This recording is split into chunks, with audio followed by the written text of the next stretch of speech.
बनाई गई थी। देखिए कितनी खूबसूरत डिजाइन है ये।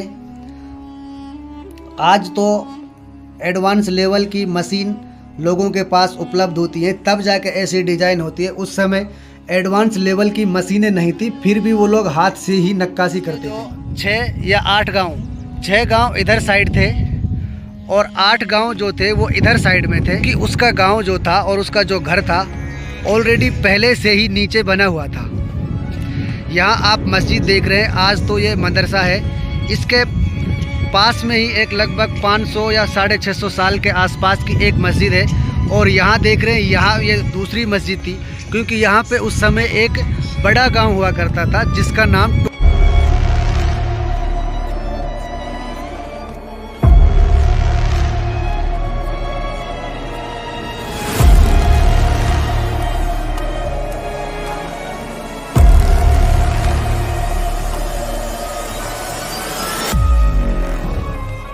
हाय फ्रेंड्स, आप सभी का एक बार फिर से स्वागत है मेरे YouTube चैनल NB हिस्ट्री में। और मैं हूं आपका भाई नासिर बूचा। और मेरे पीछे यहाँ बहुत दूर मैं आपको एक हमारी मेवाती भाषा में जिसको बैठक बोलते हैं, अगर इसको हिंदी में बताएं तो एक पुराना महल है जो लगभग 600 साल के आसपास का है। इसका पूरा इतिहास क्या है और इसका जो स्टार्टिंग हुई थी वो कब हुई थी, कैसे हुई थी और क्यों इस महल की पहाड़ के ऊपर बनाने की जरूरत पड़ी थी, उसको मैं पूरे डिटेल से एक्सप्लेन करूंगा वहां आगे चल के। आप यहाँ देख रहे हैं, ये है साद की बैठक पे जाने के लिए सबसे निचला रास्ता। जब भी हम इब्राहिम बास यानी हरियाणा की साइड से जब हम यहाँ प्रवेश करेंगे तो ये रास्ता यहाँ से, हालांकि अभी हम आधे पहाड़ में आ चुके हैं, यहाँ से कुछ ये वहाँ से ऐसे फिर ऐसे फिर ऐसे और फिर वहाँ से ऐसे होते हुए फिर आप वहाँ देख रहे हैं वहाँ से ये और वहाँ से फिर यहाँ देखिए हमारे डॉक्टर साहब उधर हैं ये, और यहाँ से ये सीधा आप देख रहे हैं यहाँ से ये फिर से यहाँ से टर्न होगा और वहाँ और भी ऊपर है लास्ट में ऐसा, तो वहाँ तक सीधा रास्ता जाता है। अभी आधे रास्ते में है और यहाँ से ऊपर का रास्ता और ऊपर का जो पूरा महल जो है जो साद की बैठक है उसको हम दिखाने वाले हैं।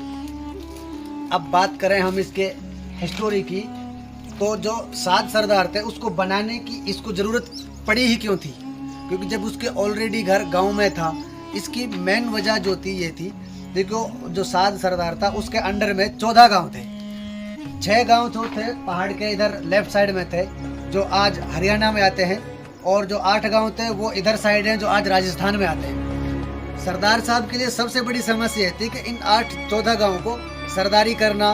देखिए जब जो सरदार होता है उसकी कोई भी छोटी या बड़ी बात हो वो सरदार को ही बोली जाती है, चाहे कोई शादी का समारोह हो या फिर कोई भी इम्पोर्टेंट डिस्कशन जो भी होता है या कोई भी युद्ध वगैरह होता था, जो भी इम्पोर्टेंट डिस्कशन था वो सब सरदार को ही होता था।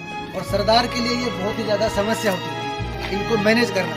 तो इसी के लिए ही उस समस्या का समाधान करने के लिए ही और उसने सोचा कि दोनों जीवों को बीच में एक घर बनाया जाए। तो तभी उसने यह पहाड़ अरावली की पहाड़ पे चोटी पर जो आप यहाँ देख रहे हैं पूरा का पूरा, इसमें मस्जिद भी है, कुछ कमरे हैं जिसको हमारी भाषा में बैठक बोलते हैं, या फिर एक किला भी आप इसको महल कुछ भी कह सकते हैं, जो भी है। तभी उसने इसको बनाने का प्रोसेस किया था और तभी इसको बनवाया था। वो यहीं पर ही अपने जो भी डिसीजन लेता था उसको आसानी के साथ लेता था।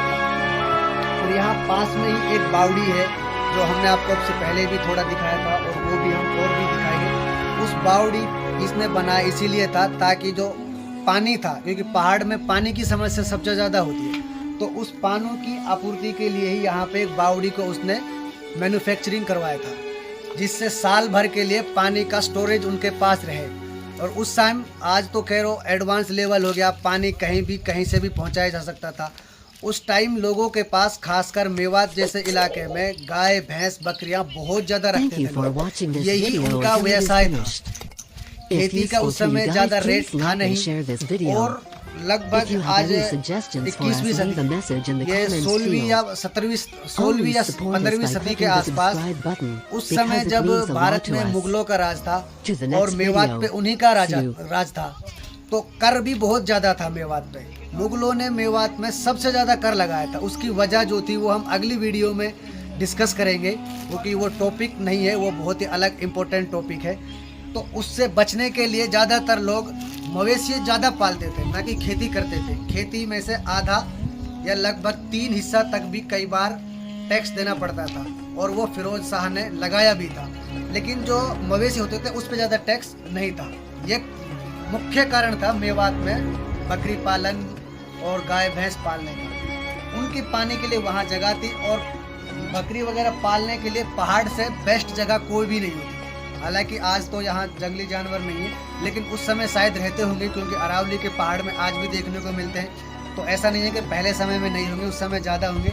उनसे निपटने के लिए वो क्या करते थे, इसका मेरे पास कोई आइडिया नहीं है, और ना ही शायद मैंने पढ़ा है। पर इतना तो है कि वो लोग काफ़ी वीर थे, तो उनसे भी निपट ही लिया करते थे। अभी हम यहाँ एक जो तख्त है, जिसको आज बेड भी बोल सकते हैं, ये आप यहाँ देख रहे हैं, ये बहुत ही पुराना है। उसी टाइम का है जब 7 सरदार यहाँ रहा करते थे। तो चलिए अभी हम थोड़ा ऊपर चढ़ गए, क्योंकि अब ये दीवार यहाँ शायद ये आर पार थी, और यहाँ उसमें बीच में सीढ़ियाँ थी जो अब लोगों ने तोड़ दी है। लोगों का मानना है कि यहाँ गोल्ड बहुत रहता है, इस वजह से।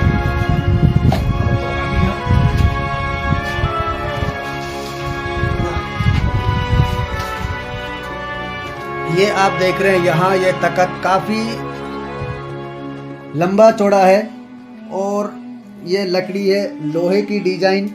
और यहाँ देखिए उस समय ये डिजाइन बनाई गई थी, देखिए कितनी खूबसूरत डिजाइन है ये।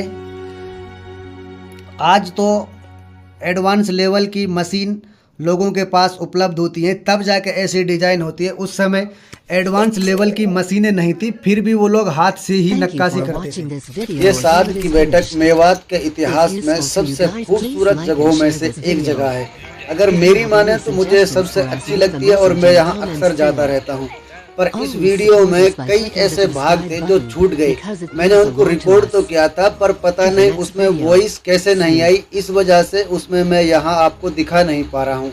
पर अगली वीडियो में मैं जल्दी उसको कवर करने की कोशिश करूँगा। इसके लिए मैं आप सभी से माफ़ी चाहता हूँ।